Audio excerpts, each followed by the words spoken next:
Assalamualaikum warahmatullahi wabarakatuh. Teman-teman, perkenalkan nama aku Dinda Rahmatul Walidah. Aku mahasiswa semester 5 Ilmu Komunikasi dan aku berkuliah di Universitas Islam Negeri Sunan Ampel, Surabaya. Salam kenal semuanya. Oke teman-teman, dalam konten kali ini kita akan bareng-bareng membahas mengenai digital faith, how religion shapes its image in the online world, atau kita bisa memaknai dakwah digital dan citra agama di era internet saat spiritualitas bertemu dengan branding. Wah, gimana tuh? Menarik bukan?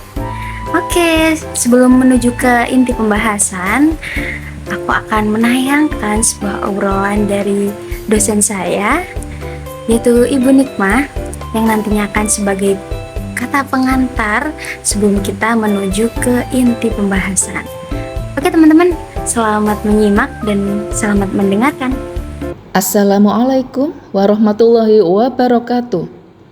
Puji syukur kita panjatkan kehadirat Allah Subhanahu wa Ta'ala, Sang Pencipta alam semesta, yang telah menganugerahkan kepada manusia sebuah kemampuan yang luar biasa, yaitu kemampuan untuk berkomunikasi. Komunikasi bukan sekedar pertukaran kata atau pesan, ia adalah nafas kehidupan, jembatan yang menghubungkan hati, pikiran, dan makna antar sesama manusia, bahkan antar makhluk di alam semesta. Dari gerak semut hingga peredaran planet, dari suara hati hingga gema dakwah, semua menunjukkan bahwa komunikasi adalah bahasa universal ciptaan Tuhan. Dalam dunia modern yang serba digital ini, komunikasi menjadi kekuatan yang tidak hanya menghubungkan manusia dengan manusia, tetapi juga manusia dengan pengetahuan, nilai, dan kesadaran global.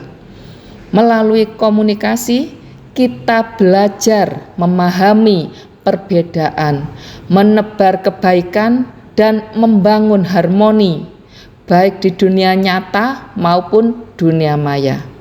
Dalam seri konten edukasi ini, kita akan menelusuri keunikan dan kedahsyatan komunikasi, bagaimana ia membentuk peradaban, memengaruhi interaksi sosial, dan bahkan menjadi refleksi kebesaran Sang Pencipta. Selamat menyimak, semoga tayangan ini menambah pemahaman kita bahwa komunikasi bukan sekedar ilmu, melainkan manifestasi dari kesadaran dan keajaiban kehidupan itu sendiri. Salam komunikasi. Wassalamualaikum warahmatullahi wabarakatuh. Coba kalian bayangin deh teman-teman, dakwah yang biasanya kita sering dengar lewat mimbar, sekarang kita bisa mendengarkan dakwah lewat FYP yang lewat di genggaman tangan kita. Dan kita hidup di zaman yang dimana spiritualitas itu gak hanya tentang doa maupun kitab, tapi tentang algoritma, engagement, dan visual yang menarik. Di titik ini bahkan sekarang agama itu bisa kita tonton, bisa kita bagikan, bahkan bisa kita like. Dulu ruang ibadah adalah tempat di mana kita bisa mencari makna, dan sekarang ruang itu bisa ada di dalam genggaman tangan kita. Dan kalian tahu teman-teman, gereja punya channel YouTube, masjid punya akun TikTok, dan aplikasi untuk mengunduh doa, meditasi sudah diunduh jutaan kali di seluruh dunia. Semua agama tanpa terkecuali saat ini sedang belajar di dalam dunia baru, yakni dunia maya.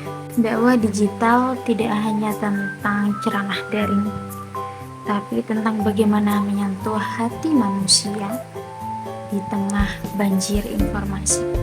Itu sebabnya agama sekarang tidak hanya bicara pada umat, tapi juga harus berkomunikasi dengan algoritma. Di dunia maya, pesan suci bersaing dengan konten hiburan.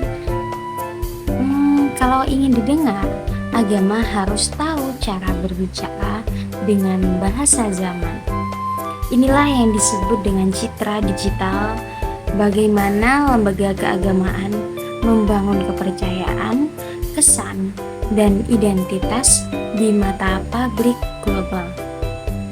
Setiap postingan, desain, dan tone bicara menjadi bagian dari branding spiritual, sebab hari ini bukan hanya siapa yang bicara, tapi bagaimana ia bicara yang menentukan apakah pesan dakwah itu sampai atau tenggelam. Audiens dakwah sekarang bukan lagi jemaah di masjid atau di gereja. Mereka bukan cuma pendengar, tapi juga pengulas, pengkritik, bahkan pencipta ulang pesan dakwah itu. Setiap komentar, share, dan tag adalah bentuk keterlibatan spiritual di era digital. Dari sini muncul pertanyaan baru.